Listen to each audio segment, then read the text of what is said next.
예수 이름 믿으면 영원토록 변함없는 기쁜 마음. 다시 한번 슬픈 마음 있는 사람, 슬픈 마음 있는 사람, 예수 이름 믿으면 영원토록 변함없는 기쁜 마음 얻으리. 예수의 이름은 세상의 소망이요, 예수의 이름은 천국의 기쁨일세. 거룩하신 주의 이름 너의 방패 삼으라. 환난 시험 당할 때에 주께 기도드려라. 예수의 이름은 세상의 소망이요, 예수의 이름은 천국의 기쁨일세. 존귀하신 주의 이름 우리 기쁨 되도다. 주의 품에 안길 때에 우리 새해 가장 첫 시간 주님의 이름을 부릅시다. 예수의 이름은 세상의 소망이요, 예수의 이름은 표대를 향하여 우리의 삶이 끊임없이 다름질나길 원합니다. 우리 갈 길 나간 후에, 우리 갈 길 나간 후에 보좌 앞에 나가 왕의 경배하며 멸류관을 드리리. 예수의 이름은 세상의 소망이요, 예수의 이름은 천국의 기쁨일세.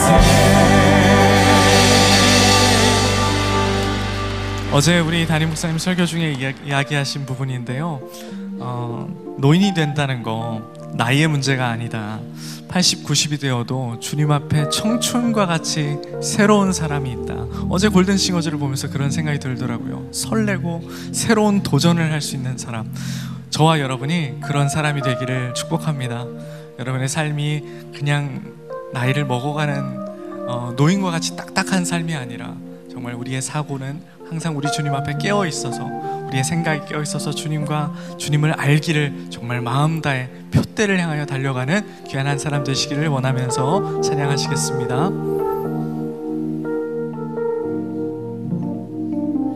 아버지, 당신의 마음이 있는 곳에 나의 마음이 있기를 원해요. 아버지, 당신의 눈물이 고인 곳에 나의 눈물이 고이길 원해요. 아버지, 당신이 바라보는 영혼에게 나의 두 눈이 향하길 원해요. 아버지, 당신이 울고 있는 어두운 땅에 나의 두 발이 향하길 원해요. 나의 마음이 아버지의 마음 알아. 내 모든 뜻 아버지의 뜻 뜻이 될 수 있기를 나의 온몸이 아버지 여러분의 마음을 청춘과 같이 독수리와 같이 새롭게 하실 그 주님을 기대하시면서 다시 한번 나의 마음이 아버지의 마음 알아 내 모든 뜻 아버지의 뜻이 될 수 있기를 나의 온몸이 우리의 생각과 마음이 노인과 같지 않기를 원합니다. 우리가 주님 앞에 다시 한번 우리 오른손을 높이 들고 우리 마지막으로 나의 마음이 아버지 마음 알아 나의 마음이 아버지의 마음 알아 내 모든 뜻 아버지의 뜻이 될 수 있기를 나의 온몸이 아버지의 마음 알아 내 모든 삶 당신의 삶 되기를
오늘 우리에게 주시는 하나님의 말씀은 빌립보서 3장 12절에서 14절입니다. 빌립보서 3장 12절에서 14절입니다. 내가 이미 얻었다 함도 아니요 온전히 이루었다 함도 아니라 오직 내가 그리스도 예수께 잡힌 바 된 그것을 잡으려고 달려가노라. 형제들아, 나는 아직 내가 잡은 줄로 여기지 아니하고 오직 한 일, 즉 뒤에 있는 것은 잊어버리고 앞에 있는 것을 잡으려고 표대를 향하여 그리스도 예수 안에서 하나님이 위에서 부르신 부름의 상을 위하여 달려가노라. 이는 살아계신 하나님의 말씀입니다. 아멘.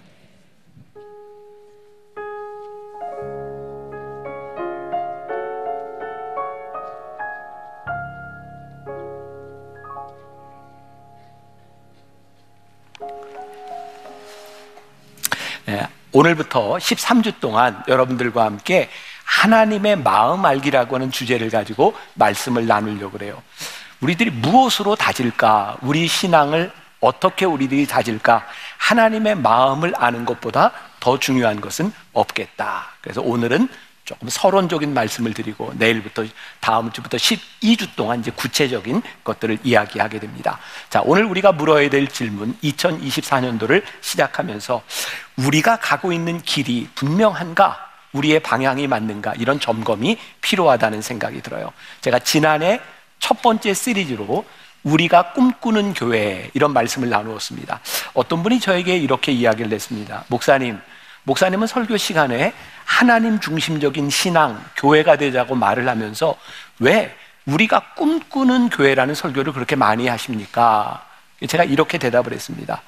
어떻게 이해하셨는지 모르지만 제가 우리가 꿈꾸는 교회를 이야기할 때 그 꿈은 우리의 꿈이 아닙니다. 하나님의 소원과 하나님의 마음을 아는 교회가 되는 꿈을 꿉니다. 그러니까 우리가 꿈꾸는 교회를 이야기했을 때 그 꿈은 하나님의 마음과 하나님의 소원을 이야기하는 거예요. 올 한 해 첫 번째 시리즈로 하나님의 마음을 알고, 그 다음 시리즈는 예수님의 마음을 알고, 그 다음 시리즈는 성령님의 마음을 아는 그런 말씀대로 채워지게 됩니다. 어떤 분이 저에게 또 이런 말을 했던 기억이 납니다. 길거리에 나가서 전도를 한 적이 있는데 예수 믿으세요 이렇게 전도를 했더니 이렇게 반응을 하더라는 거예요. 저 교회 안 나가요. 나는 예수를 전했는데 저 사람은 교회를 나오지 않는다. 그러니까 사람들이, 우리들이 복음을 전할 때 그들은 복음으로 받아들이는 것이 아니라 교회를 얘기하고 있구나라는 생각이 들기도 합니다. 어쩌면 어떤 사람들은 나는 예수를 잘 믿기 위해서 교회는 안 나갑니다 이렇게 말하는 사람이 있을 수도 있다는 생각이 듭니다. 오늘 우리가 이 교회에서 예배를 드리고 있지만 우리가 하나님과 관계되어 있지 않다면 사람들은 우리를 바라보며 교회를 다니고는 있지만 하나님을 믿는 사람이라고 이야기하지 않을 수도 있겠다는 생각이 듭니다. 우리가 믿는 복음이 뭔가요? 요한복음 3장 16절에 하나님이 세상을 이처럼 사랑하사, 우리를 너무 사랑하셔서 우리들에게 독생자를 주셨고 그를 믿는 자마다 멸망치 않고 구원을 얻게 하려 하십니다. 그런데 이 구원이 우리의 노력이 아니라 하나님의 은혜로 우리들이 구원받은 백성이 되었다. 중요한 것은 우리들이 하나님의 은혜를 입고 구원받은 백성이 된 이 복음을 믿는다고 생각은 하고 있지만 우리들이 이 복음을 살아내느냐에 대한 부분이겠죠. 그래서 야고보서 기자는 이렇게 이야기를 합니다. 여러분들이 구원받았다고 하고 믿는다고 하면서 여러분들에게 행함이 없다면 그것은 여러분들 자신을 속이는 것입니다. 무서운 얘기죠. 우리는 하나님을 믿는다고 생각을 하고 있는데 믿는 믿음의 행함이 우리들에게 없다면 그것은 자기를 속이는 것이라고 이야기하고 있어요. 오늘 우리가 하나님의 마음을 안다고 하는 것, 그게 무엇일까? 하나님의 마음을 아는 사람들의 삶은 분명히 우리들의 삶의 사명과 사역과 연결이 되어야 된다는 거예요. 그래서 오늘 여러분들의 마음에 딱 이 두 단어가 살아있어야 됩니다. 사명과 사역. 저는 개인적으로 사도 바울을 굉장히 좋아해요. 사도 바울이 다메섹 도상에서 부활하신 예수님을 만난 후에 그는 본인이 가야 될 길을 알았어요. 성경을 보면 사도 바울의 삶이 얼마나 치열했는지, 야, 참 열심히 살았구나.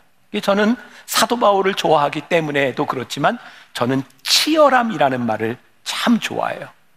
제가 쓴 책 중에 치열한 도전, 치열한 순종, 치열한 복음, 이런 책이 있는 건 아세요? 네. 저는 치열함이라는 말이 그렇게 좋아요. 왜? 사도 바울의 모습을 바라보면서. 그런데 오늘 본문 말씀 이 빌립보서는 사도 바울 인생의 말년에 쓴 편지입니다. 감옥에서 빌립보에 편지를 보내요. 사도 바울이 이제 살 날이 별로 안 남았습니다. 근데 사도 바울에게 뭐가 고민이 됐냐면, 내가 지금까지 주님께서 나를 부르셨다고 생각하고 이렇게 열심히 살아왔는데 내가 이렇게 살아가는 것이 맞아? 내가 제대로 살아가고 있어? 그의 삶을 점검하고 있다는 점이에요. 자, 오늘 본문 말씀 12절에 내가 이미 얻었다 함도 아니요 온전히 이루었다 함도 아니요 오직 내가 그리스도 예수께 잡힌 바 된 그것을 잡으려고 달려가노라. 그는 죽음을 앞에 놓고 내가 예수님께 잡힌 바 된 그것을 잡으려고 달려가노라. 자기 자신을 그렇게 바라보고 자기 자신을 점검하고 있는 거예요. 오늘 여러분들이 참 복된 시간을 가지고 있다는 생각을 저는 합니다.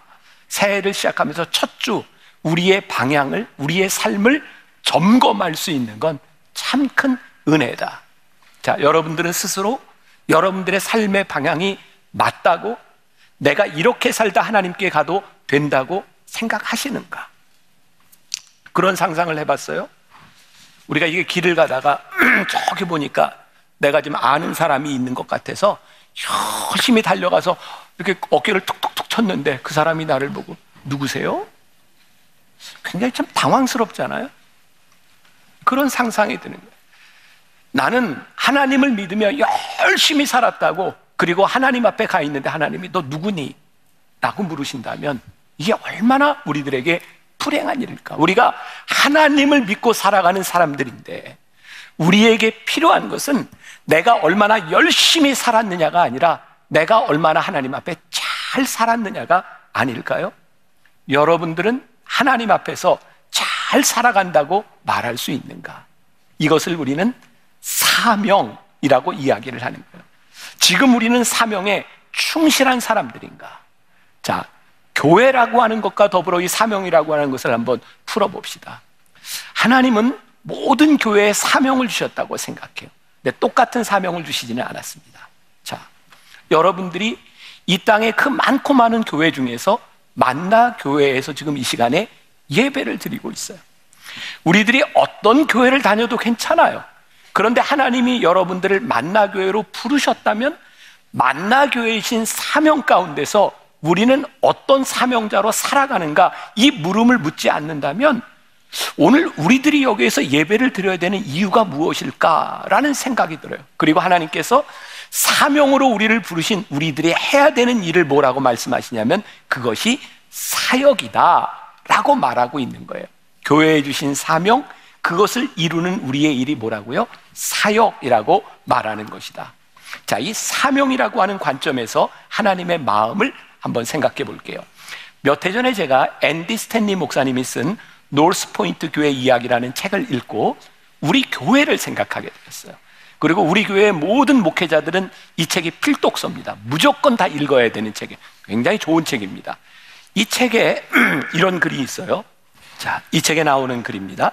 이 세상의 많은 교회 중에 그 교회를 시작하게 하신 하나님의 이유가 지금도 분명한가? 모든 교회가 하기 때문에 우리 교회도 하는 것, 모든 교회 모두가 하지 않기 때문에 우리도 하지 않는 것이 아니라 우리 교회가 해야 하는 것은 무엇인가? 저는 이 글을 읽었을 때 가슴이 뛰었어요. 와, 우리 교회가 가지고 있는 진정한 가치, 어떤 교회가 옳고 어떤 교회가 그른 것이 아니라 하나님께서 이 교회를 세워주셨을 때에 우리 교회가 가질 수 있는 그 사명의 가치는 무엇인가? 우리는 어디를 향해 가고 있는가? 이것이 분명하지 않으면 우리는 외형을 쫓아, 숫자를 쫓아, 돈을 쫓아갈 수도 있을 것 같아요. 여러분들의 삶에 분명한 사명과 사역이 정해지지 않으면 우리는 그저 누가 하는 것들을 따라 살아가다가 인생을 마감할 수도 있을 것 같아요. 자, 제가 이런 표현을 한번 해봤어요. 우리를 향한 하나님의 마음을 알 때 우리는 신실한 신앙인이 됩니다. 그런데요, 나를 향한 하나님의 마음을 아는 것에서 충성스러운 신앙인이 됩니다. 구분이 되세요? 나는 우리 교인들이 신실한 신앙인이었으면 좋겠어요. 그런데 신실함에서 끝나는 것이 아니라 그 신실함이 충성스러움까지 이어졌으면 좋겠어요. 우리가 이 땅 위에서 신실하게 살아가되 충성스러운 사람으로 하나님 앞에 서는 것이 얼마나 중요한 일일까? 교회는 예수님을 주로 고백했던 베드로의 고백 위에서 세워졌어요. 주는 그리스도시요 살아계신 하나님의 아들입니다. 그런데 이 교회에 모인 우리들에게 주어진 숙제가 뭐냐면 주님을 고백하는 우리들이 어떻게 충성스러운 삶을 살아갈 것이냐는 거예요. 교회 공동체는요, 서로의 마음을 맞추는 것이 아닙니다. 우리가 교회에서 종종 그런 오류를 범하는 것 같아요. 우리 마음을 같이 합시다. 근데 제가 목회를 하면서 느낀 것 중에 하나가 교회는 절대로 사람들의 마음을 합할 수 없는 것이라는 거예요. 교회는 서로의 마음을 맞추는 곳이 아니라 서로 다른 마음을 가진 사람들이 어떻게 주님의 마음이 무엇인지를 알고 살아가느냐에 대한 부분이에요. 만일 제가 목회를 하면서 우리 만나교회에 있는 성도들이 야, 여기에서 많은 사람들이 예배를 드리는데 우리 똑같은 마음으로 신앙생활을 합시다 라고 생각한다면 두 가지 현상이 나타날 것 같아요. 첫 번째, 한 사람의 리더를 중심으로 하나님을 대신하는 이단이 되던가, 또 하나는 동일한 신앙의 패턴을 만들기 위해서 누군가를 향하여 잔혹하게 율법주의적인 잣대를 대든가. 그동안 교회의 역사를 통해 보면 하나님의 마음이 아닌 교회의 마음을 모으려고 했던 시도들로 인하여 얼마나 많은 이단들과 얼마나 잘못된 율법주의들이 만들어졌는지 몰라요. 그래서 오늘 사도 바울이 자기를 점검하는 데 있어서 빌립보서 3장 14절에 다시 한번 읽어볼까요? 빌립보서 3장 14절. 자, 시작. 표대를 향하여 그리스도 예수 안에서 하나님이 위에서 부르신 부름의 상을 위하여 달려가노라. 자, 여기에서 여러분들에게 어떤 부분이 제일 중요하게 느껴질지 모르지만 사도 바울이 끝까지 표대를 향하여 가야 되겠다라고 생각하는데 그에게 굉장히 중요한 기준이 있는 거예요. 그게 뭐냐면 예수 안에서. 사도 바울이 표대를 향해 가고 있다고 하는 이 부르심의 목표점이 물리적인 목표점이 아니었다는 거예요. 그가 지금 걸어가고 있는 그의 사역의 그 테두리 안에서 내가 예수 안에 있는가, 이 물음이 그로 하여금 올바른 표대를 향하고 있는지를 생각하게 만들었다. 우리들 모두에게 가정이 있어요. 여러분들 모두에게 사업체도 있고 여러분들의 생업이 있어요. 여러분들이 교회에서 하고 있는 여러분들의 사역이 있을지 몰라요. 근데 중요한 것은 우리들이 예수 안에서 하나님의 마음을 알고 이런 것들을 하고 있는가. 하나님의 마음을 알 때 우리는 우리와 다른 사람들과 동역이 이루어져요. 그런데 하나님의 마음이 아닌 우리의 마음을 맞추려고 하면 다른 것을 자꾸 틀리다고 이야기하게 되죠. 여러분, 우리들이 분명히 알아야 될 게 있어요. 틀린 것은요, 복음을 벗어난 죄악된 것은 틀린 겁니다. 그러나 복음 안에 있는 것들은 나와 다른 것을 우리들이 볼 수 있어야. 언제부터인가 교회 안에서 우리들 서로의 마음을 맞추기 위해서, 또한 우리의 꿈을 이루기 위해서 우리들이 그렇게 살아갔던 것은 아닌가. 우리들이 마음을 맞춰서 멋진 일을 꿈꾸며 살아왔던 것은 아닌가. 저는 교회의 역사를 보면서 참 안타까운 것이 그런 거죠. 어떤 교회도 50년 이상 영속되는 것이 50년 이상 부흥하는 교회들이 없다는 거예요. 우리나라 기업, 아니 세계 기업을 다 봐도 100년 이상 가는 기업이 그렇게 많지 않다는 거예요. 이유가 뭔지 아세요? 최고의 정점에서 잘 나갈 때 하나님의 마음을 잃어버리고 기업의 정신을 잃어버리고 살아가면 그것이 한순간에 무너져 내리는 거예요. 저는 우리 교회를 보면서 그런 생각을 합니다. 하나님, 우리 교회가 지금 무엇을 하느냐, 그것보다 더 중요한 것이 우리 교회가 어떤 교회인지 그것을 바로 알 수 있는 교회였으면 좋겠습니다. 2015년에 저희 교회에서 M 비전 프로젝트라는 것을 했어요. 저기 나오네요. 저 때 있었던 분도 있고 없었던 분도 있을 텐데, 아마 제 기억에 한 6,800명 정도가 스티커 작업을 했어요. 그때 어떤 스티커 작업을 했냐면, 앞으로 10년 동안 우리 만나교회 우선순위는 무엇인가, 1위부터 9위까지. 그런데요, 너무 당연한 건데 너무 놀라운 사실을 제가 발견했어요.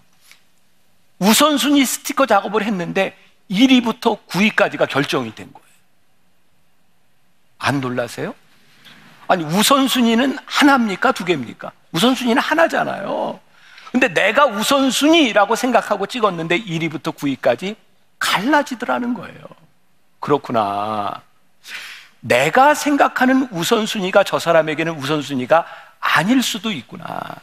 근데 그것이 예수 안에서 우리들이 하나님의 마음이 있는 것이라면, 그것이 내 생각과 다르다 할지라도 하나님의 마음이 있으면 함께 갈 수 있는 공동체가 되는 것, 그것이 교회 공동체이구나. 우리 교회에서 일어나고 있는 일들이 단순히 사람들의 의견을 따라 프로그램을 진행하는 교회인지, 아니면 우리들이 하고 있는 일들이 사명에 근거한 하나님의 마음이 있는 것인지를 우리들이 구분할 수 있어야 되는 거죠. 크기의 문제가 아니라 가치의 문제예요. 저는 우리가 잊지 말아야 될 것이 있다. 하나님께서 만나교회를 세워주셨을 때 우리들에게 주셨던 그 마음이 하나님의 마음이 끝까지 있는가, 이 스피릿을 우리들이 갖고 갈 수 있는가, 이것이 우리 만나교인들에게, 오늘 예배하는 우리들에게 분명해야 되겠다. 우리 교회만이 옳다고 하는 이야기는 절대 존재하지 않습니다. 다른 교회에서 하고 있는 그 일들을 우리들이 존중할 수 있어요. 왜? 하나님께서는 그 교회에 합당한 사명을 주셨으니까. 그러나 우리들이 분별할 수 있어야 됩니다. 복음을 벗어난 예수 안에 있지 않은 일들에 대하여는 틀린 것이라는 것을 구별할 수 있는 것. 그런데 우리는 과연 앞을 향해 제대로 가고 있는가? 사도 바울이 13절에서 성도들에게 이런 말을 하고 싶었던 것 같아요. 형제들아, 나는 아직 내가 잡은 줄로 여기지 아니하고 오직 한 일, 즉 뒤에 있는 것을 잊어버리고 앞에 있는 것을 잡으려고. 그러니까 사도 바울이 형제들에게 무슨 얘기를 해요? 내가 지금 이 표대를 향해 가고 있는데, 지금 나의 문제는 지금까지 내가 살아왔던 붙잡고 있던 것이 아니라 내가 앞을 향해 달려갈 그것을 향해서 내가 놓아야 될 것, 포기해야 될 것이 있다. 여러분, 선택과 포기는 동의어입니다. 그죠? 포기하지 않으면 선택할 수 없는 거예요. 우리들이 하나님께서 주어진 우리들의 사명을 위하여 그 길을 끝까지 가기 위하여 우리들이 붙잡아야 되는 것이 있고 우리들이 놓아야 되는 것이 있다. 자, 저는 목사니까, 만나교회 담임 목사니까 제 사역에 있어서 하나님께 기도하는 게 있어요. 제가 오늘도 광고를 했어요. 여러분들 가능하면 이제 토요 예배를 나와주셨으면 좋겠습니다. 자꾸 이렇게 광고하는 이유는 저희 교회 예배를 더 이상 늘리지 않겠다라고 하는 결심이 저에게 섰기 때문에 우리 장로님들과 함께 그런 이야기를 나누었어요. 하나님 만나교회를 세워주신 그 이유와 가치가 몇 번의 예배를 드리면서 얼마나 더 커지는가에 있는 것이 아니라, 여기에서 예배드리는 사람들이 얼마나 더 하나님 앞에 신실하게 예배드릴 수 있는 것에 우리는 가치를 두겠습니다. 자, 여기도 여러분들이 오해하시면 안 돼요. 우리 교회보다 더 많은 예배를 드리는 교회가 잘못된 게 아니에요. 우리 교회의 가치는 거기에 두지 않겠다라고 결심을 한 거예요. 왜냐하면 저는 건강이 그렇게 잘 허락되지 않아요. 아마 제가 은퇴를 하고 다음 후임 목사가 왔을 때는 또 다른 일들이 벌어질지 몰라요. 그건 틀린 게 아니에요. 근데 저도 하나님 앞에 그런 기도를 하게 돼요. 하나님, 저도 예배를 인도하고 설교를 하는데 저도 기쁨으로 예배드리고 제가 감당할 수 있을 만큼만 설교하고 싶습니다. 만일 제가 감당하지 못할 일들을 인하여 제가 짜증이 나거나 이 예배가 예배답지 못한다면 하나님 기뻐하시지 않을 것 아닙니까? 그래서 더 이상 예배를 늘리지 않겠다. 그리고 더 이상 교회가 커지기 위해서 건물을 사거나 더 건축하는 일을 우리 교회는 없겠다. 왜? 우리 교회의 가치와 사명은 더 많은 사람들이 모이는 것과 건물에 있지 않다는 것을 분명히 할 수 있기 때문에 지금 내가 잡고 있는 것, 그런데 내가 올바른 가치를 향해 가기 위해서 우리들이 놓아야 되는 것이 있다면 그것을 놓을 수 있을 때 우리들이 사명자로 살아갈 수 있는, 여러분들이 하나님의 사람으로 살아가는데 하나님 앞에 붙들림 받아 살아가기 위해서 여러분들이 놓아야 되는 것이 분명하지 않다면 우리들이 붙잡을 수 없는 거예요. 여러분, 2024년 첫 주에 여기서 예배드리고 있는 게 참 수지 맞았다, 이런 생각이 들지 않으세요? 우리들의 삶에 놓아야 될 것과 붙잡아야 될 것이 분명하지 않다면 우리는 결코 사명자로서의 삶을 살아갈 수 없는, 저는 개인적으로 만나교회 목회를 하면서 하나님께서 저에게 주셨던 마음이 있었어요. 지난 20년 동안 어떻게 하면 교회를 잘 다니지 않는 사람들, 특히 아내를 이렇게 따라와서 어쩌다 이렇게 교회에 나오는 남자들을 위해서 우리가 이렇게 교회가 예배를 좀 잘 드리고 그 사람들을 배려할 수 없을까? 제가 20년 동안은 그런 마음으로 교회의 예배에 익숙하지 않은 사람들을 위해서 그렇게 제가 많은 사역을 했던 것 같아요. 네, 지난 1년을 지나오면서 하나님께서 저에게 다른 마음을 주신 거예요. 송구영신 예배 때 여기 나오신 분들이 꽤 있을 것 같아요. 정말 어떻게 공간이 없어서 그냥 부속 공간까지 다 차 있는데 갑자기 저에게 그런 생각이 드는 거예요. 송구영신 예배를 드리는 이 시간에 혼자 운전을 할 수 없는, 혼자 나올 수 없는 우리 어른들은 아무도 나오지 못했구나. 저는 지난 변화산 때 우리 교회가 코로나를 지나면서 굉장히 젊어졌다고 생각했어요. 그런데 생각해 보니까 코로나를 지나면서 교회의 모든 버스를 새벽 예배 때 하나도 돌리지를 않으니까 혼자 나올 수 없는 어른들은 새벽 예배에 아무도 나오지 못하지.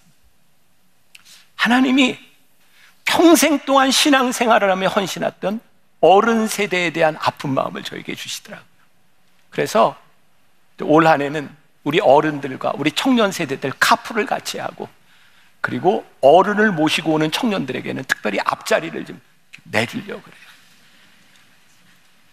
여러분, 이게 옳고 그름에 대한 문제가 아니라 하나님께서 주셨던 마음이 평생을 헌신했던 우리 어른 세대에 대하여 그분들이 신앙생활을 잘 할 수 있도록 보게 하셨던 그 마음이 틀린 마음이 아니라면 하나님께서 우리들에게 주신 또 하나의 사명과 사역이 될 수 있다는 생각입니다.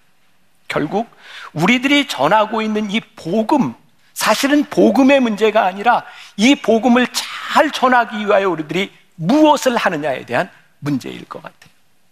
우리는 얼마나 우리들에게 일어나는 변화가 목적이 아니라 사명과 비전을 수행하기 위하여 이 변화들에 대하여 얼마나 우리들이 잘 수용성 있게 받아들이는가. 저는 우리 사역자들에게 이런 질문을 종종 해요. 우리가 지금 하고 있는 일이 우리의 사명의 최선입니까? 저는 하나님을 믿는 우리가 최선의 삶을 살았으면 좋겠어요. 그냥 되어지는 인생이 아니라 우리들에게 주신 사명을 감당하기 위해서 우리들이 할 수 있는 최선의 일은 무엇인가? 제가 지난주에 백화점을 좀 갈 일이 있었어요. 제가 어느 백화점인지는 말을 못합니다. 이제 판교에 제가 이제 백화점을 갔는데 이름은 제가 말을 안 해요. 그 백화점에 갔는데 이렇게 한 층에 올라가서 제가 어떤 매장을 이렇게 찾으려고 하는데 바뀌어서 모르겠더라고요. 근데 옆에 직원이 있어요. 그 매장이 어디 있습니까? 그랬더니 그 직원이 저 모르겠습니다. 저희 키오스크 가서 이렇게 찍어보세요. 근데 굉장히 좀 불쾌하잖아요. 그 소비자의 입장에서. 근데 그 친구가 아마 조금 그런 표정을 읽었던 것 같아요. 죄송합니다. 제가 매장이 어디 있는지 몰라서 그러니까 가서 찍어보세요. 라고 이야기를 합니다.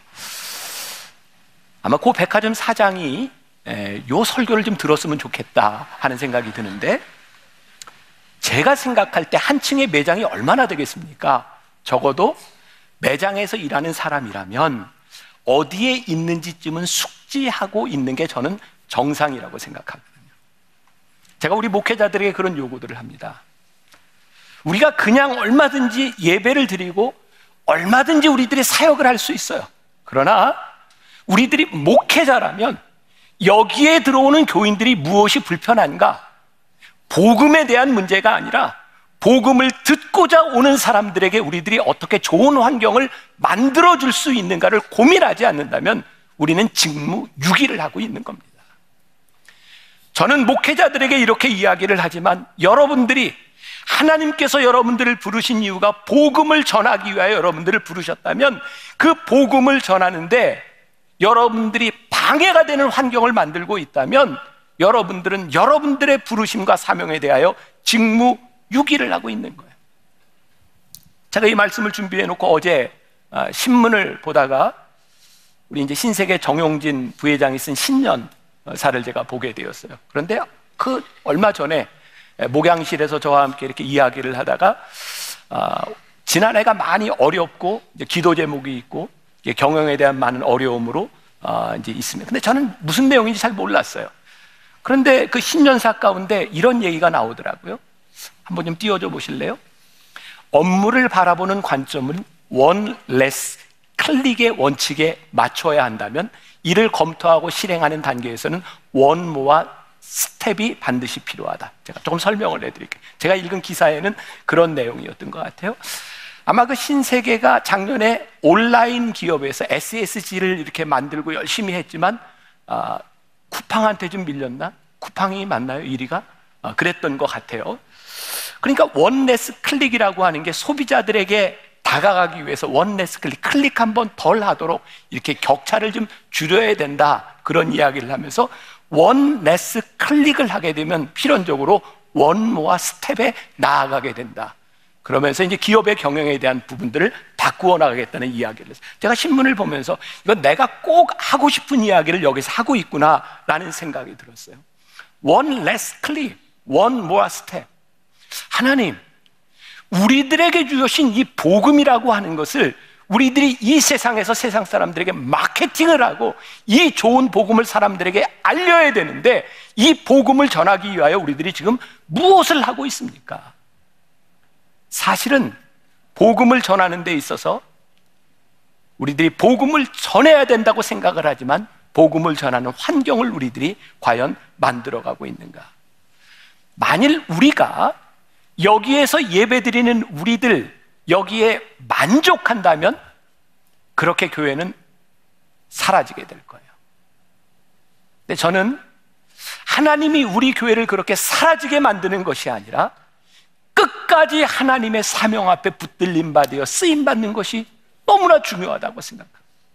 무섭잖아요. 촛대를 옮긴다. 여러분, 교회가 사라져도 복음은 사라지지 않습니다. 그러나 하나님이 쓰실 수 없는 사람을 하나님이 쓰시지 않습니다. 오늘 여러분들의 삶의 사명과 사역, 하나님이 여러분들이 없어도 하나님의 일을 하시는 데는 아무 문제가 없습니다. 그러나 우리들이 하나님 앞에 불리움을 받은 사람이라면 하나님 앞에 쓰임받는 인생이 되어야 하지 않겠습니까? 우리가 하는 일들이 우리 눈에 좋게 보인다고 옳은 것이 아닙니다. 단지 우리들에게 익숙하고 편리하기 때문일 경우가 참 많습니다. 사도 바울의 고민의 흔적이 있어요. 표대를 향하여 그리스도 예수 안에서 하나님이 위에서 부르신 부르심의 상을 위하여 달려가노라. 사역이란 우리 교회가 가지고 있는 사명을 이루기 위하여 우리들이 무엇을 하느냐에 대한 부분이에요. 이제 제가 다음 주부터 여러분들에게 하나하나 사역에 대한 설명과 함께 여러분들이 무엇을 할 것인가를 요청하려고 해요. 자, 사명이라고 하는 것은요, 마치 이렇게 등대와 같은 거예요. 제가 옛날에 번역했던 책 중에 나오는 예화 가운데 하나인데 2차 세계대전 때 그런 일이 있었다 그래요. 미국의 군함이 이렇게 쫙 가는데 앞에 불빛이 반짝반짝해요. 그래서 군함에서 이렇게 무전을 벌였답니다. 그 앞에 불빛이 보이는데 함대 배 움직여라, 방향을 바꿔라 그랬대요. 거기에서 답이 오기를 우리는 못 바꾼다. 바꿔라, 우리는 군함이다. 거기서 대답 오기를 우리는 등대다. 너희가 바꿔라. 뭐 이렇게 얘기를 했다 그래요. 제가 번역했던 책 중에 그런 얘기가 있는데, 그럼 등대는 바뀔 수 없는 거예요. 우리의 사명은 바뀌지 않습니다. 그러나 이 사명을 이루어가는 방법은 언제든지 바뀔 수 있는 거예요. 저는 효율성이라는 말을 참 좋아합니다. 누군가 저에게 이런 얘기를 할지 몰라요. 아니, 하나님의 일이 뭐 효율성 가지고 되는 겁니까? 근데 저는요, 하나님의 일을 잘하고 싶어요. 이왕 우리들이 하나님의 일을 할 바에는 올바른 방향으로 가고 싶어요. 그래서 우리 교회에서 일어나는 많은 변화들, 우리 교회에서 일어나는 일들, 사도 바울이 표대를 향해 갔을 때에 그것이 고상한 어떤 교양이 아니라 그의 삶의 배설물로 여길 수 있었던, 내가 옳다고 생각했던 이 일이 하나님의 일을 위하여, 하나님의 사명을 위하여 내가 놓을 수 있다고 생각했던 배설물로 여길 수 있었던 그 일이 우리들에게 무엇일까? 한 가지 이야기로 말씀을 마무리하려고 그래요. 제가 25살에 영월에서 한 1시간 이렇게 차를 타고 들어가는 아주 시골에서 목회를 시작을 했어요. 교인 둘 있는 곳에서 시작을 했거든요. 정말 저도 시골에서 처음 살아보는 그런 곳이었는데 교인들이 이렇게 늘어나기 시작했어요. 근데 저는 그때 은혜를 받지도 않았고 사명감도 저에게는 없었어요. 근데 하나님이 저에게 좋은 은사를 주셨던 것 같아요. 저는 이렇게 사람이 주변에 잘 모이는 것 같아요. 여러분들이 생각해도 제가 조금 매력적이죠? 네. 잘생긴 거하고 매력적인 건 다르다는 거 아시죠? 네. 저도 양심이 있지, 잘생겼다 이런 얘기는 안 합니다. 근데 설교에 좀 방해가 되시나 이런 얘기하는 게 제가 이제 스스로 좀 매력적이다. 이게 사람들이 이렇게 잘 모였던 것 같아요. 25살의 그 시골에서요, 전도사는 유지였어요. 그러니까 마을 행사가 있으면 이렇게 가고, 뭐 이제 보름 뭐 이런 행사도 있으면 이제 가고. 그러니까 제가 이제 행사들을 잘 참석하고 하다 보니까 교인들이 교회를 나와요. 그 마을이 김씨 씨족 집단이었어요. 그러니까 처음 예수를 믿는다고 하는 게 얼마나 힘든 그런 곳이었는지 몰라요. 근데 교인들이 한 사람 한 사람 나오기 시작했어요. 농번기 때가 되고 혹은 이게 추수철이 되면 사람들이 일을 해야 되니까 제가 주일날 잠을 자고 있는데 누가 문을 두드려요. 보니까 새벽 4시예요. 그래서 왜 그러세요? 그랬더니 예배 드려주세요 그러더라고요. 일하러 가야 된다고. 그래서 얼떨결에 예배를 드렸어요. 뭐 교인이 몇 명 되지도 않고. 그리고 다시 들어가서 자는데 또 누가 문을 두드리는 거예요. 나가봤더니 일하러 가야 된다고 예배를 또 드려달래요. 새벽 6시예요.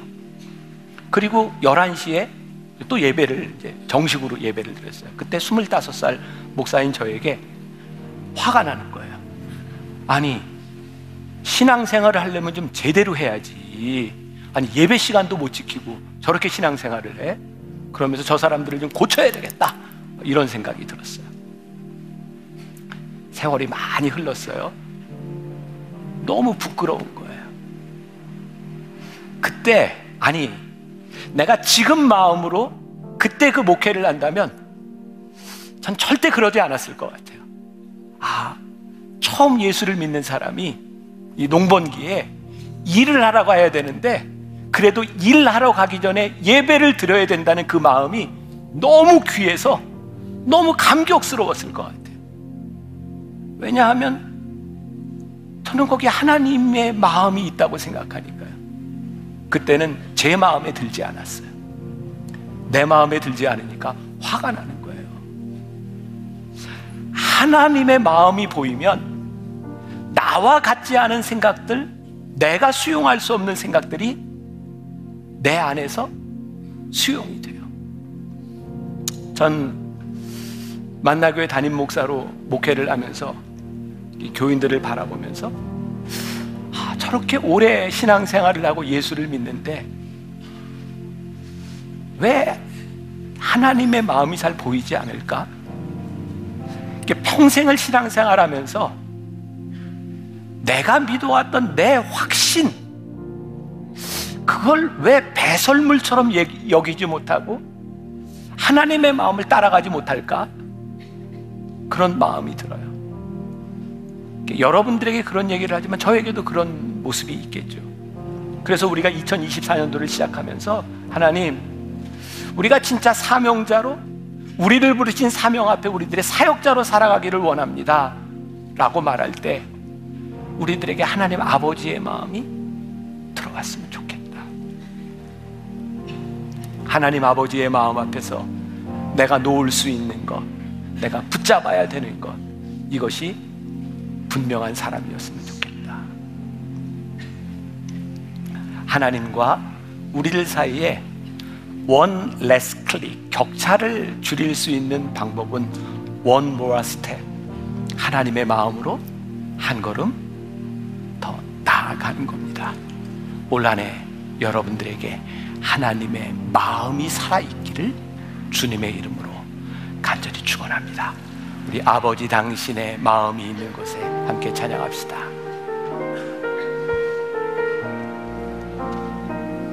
아버지 당신의 마음이 있는 곳에 나의 마음이 있기를 원해요. 아버지 당신의 눈물이 고인 곳에 나의 눈물이 고이길 원해요.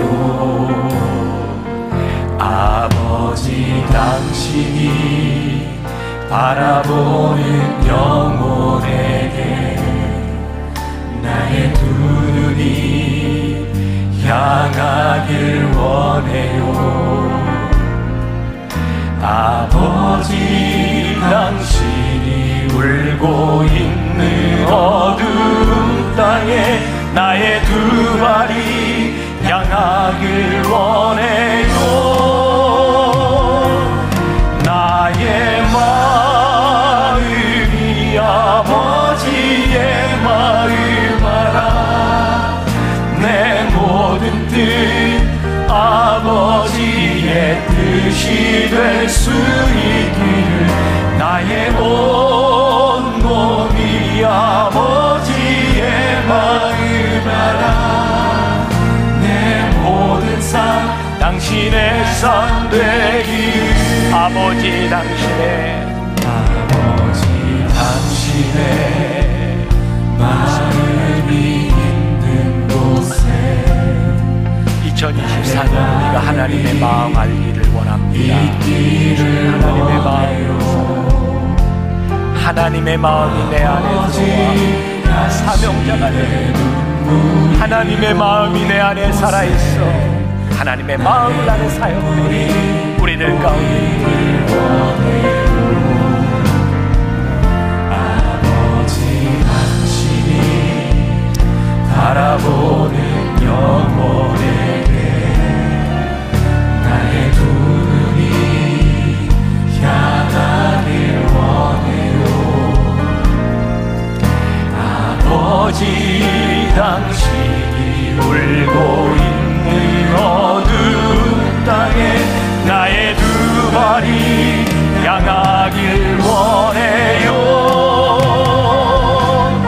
나의 마음이 아버지의 마음 알아.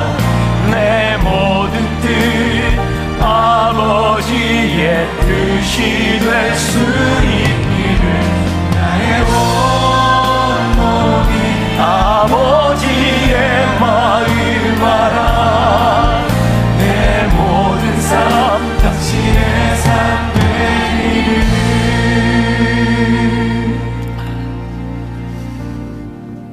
사도와 우리 푯대를 향해 달려가며 하나님 앞에 두려움으로 살았던 것을 기억합니다. 내가 하나님의 부르심에 합당한 삶을 살아가는가? 하나님께서 2024년 첫 주에 우리들에게 물으십니다. 우리들이 가고 있는 것이 옳은지를 우리의 고집과 생각으로 하나님의 마음을 앞서거나 하나님의 마음을 외면하지 않았는지 우리가 오늘 하나님 앞에 간절히 기도하는 것이 있습니다. 아버지 하나님의 마음이 우리들에게 보이게 하여 주시사 우리야 참 다른 사람들이 하나님 아버지의 마음을 아는 자들로 함께 이 길을 가는 것이 우리들에게 얼마나 큰 축복인지, 우리를 부르신 이 공동체에 우리가 있음이 얼마나 큰 은혜인지를 고백할 수 있는 귀한 하나님의 사람들 되게 하여 주옵소서. 지금은 우리 주 예수 그리스도의 은혜와 하나님 아버지의 무한하신 사랑과 성령의 인도하심, 하나님의 마음을 알아 하나님의 눈물이 있는 곳에 나의 눈물도, 하나님의 걸음이 있는 곳에 나의 걸음도 있기를 소원하며 나가는 당신의 사랑하는 모든 백성들 위해 지금부터 영원까지 함께 하시기를 간절히 축원하옵나이다. 아멘. 지금은 선교 헌금 시간입니다. 이 예배를 통해 삶 가운데 은혜와 회복이 충만하시길 간절히 기도합니다.